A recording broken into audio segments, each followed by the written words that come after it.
আসসালামু আলাইকুম, কেমন আছেন সবাই? আশা করি ভালো আছেন। আমি আনিশা, আমার ছোট্ট ব্লগে আপনাদের সকলকে ওয়েলকাম। আমরা নতুন ঘরে মোটামুটির মতো একটু শিফট হয়েছি, মানে এই গরমেতে একটা রুমের মধ্যে আমার শ্বশুর, বাচ্চা, আমার হাজবেন্ড সবাই থাকা খুবই একটু কষ্টকর।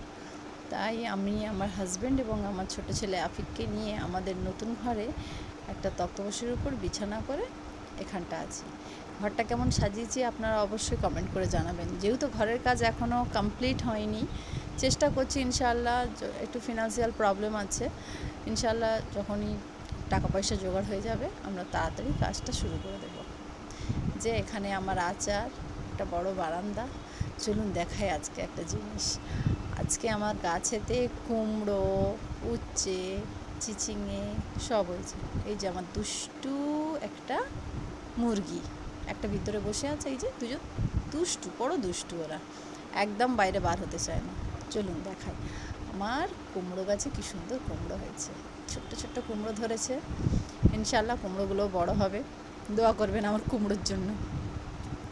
আর চলুন দেখাই আমার গাছেতে, পটল গাছে এত পরিমাণ ফুল এসছে, কিন্তু পরে জানতে পারলাম এই পটলটা নাকি মেল পটল, ফিমেল পটলের গাছ নাকি আলাদা লাগাতে হয়।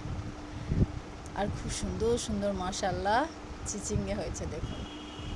এখন যদি একটু ছোট, বড় হলে পরে আরও সুন্দর লাগবে। আপনারা দোয়া করবেন যেন আমার গাছ ভর্তি করে চিচিঙ্গে হয়। কেমন লাগলো আমার এই ছোট্ট বাগান। আমার এখানে উচ্ছে গাছ, কুমড়ো গাছ, চিচিঙ্গে গাছ, ঝিঙে গাছ, লাউ গাছ, পটল গাছ সবই লাগিয়েছি। তবে জায়গাটা এখনই খুবই ছোট, ইনশাআল্লাহ মাটিটা ভরে গেলে ওখানে আরও সুন্দর করে গাছ লাগানোর একটা ইচ্ছা আছে। এই দেখুন ছোট্ট ছোট্ট উচ্ছে হয়েছে, কি ভালো লাগছে না? যখন নতুন গাছে, নিজের হাতের তৈরি গাছে লাগানো যখন ফল হয়, মাশাআল্লাহ খুব ভালো লাগে। আমার এই একটা গত বছর কিনেছিলাম ঘর হবার সময় একটা বেল গাছ। এবছর মাশাআল্লাহ বেল গাছে খুব সুন্দর ফুল উঠেছে এবং ফুলগুলো খুব সুন্দর ঘ্রাণ দেয়, আমার ঘরটাকে পুরো মোহিত করে রাখে। তাহলে আজকের ব্লগ এই পর্যন্ত, দেখা হবে অন্য কোনো ব্লগে। আল্লাহ হাফেজ।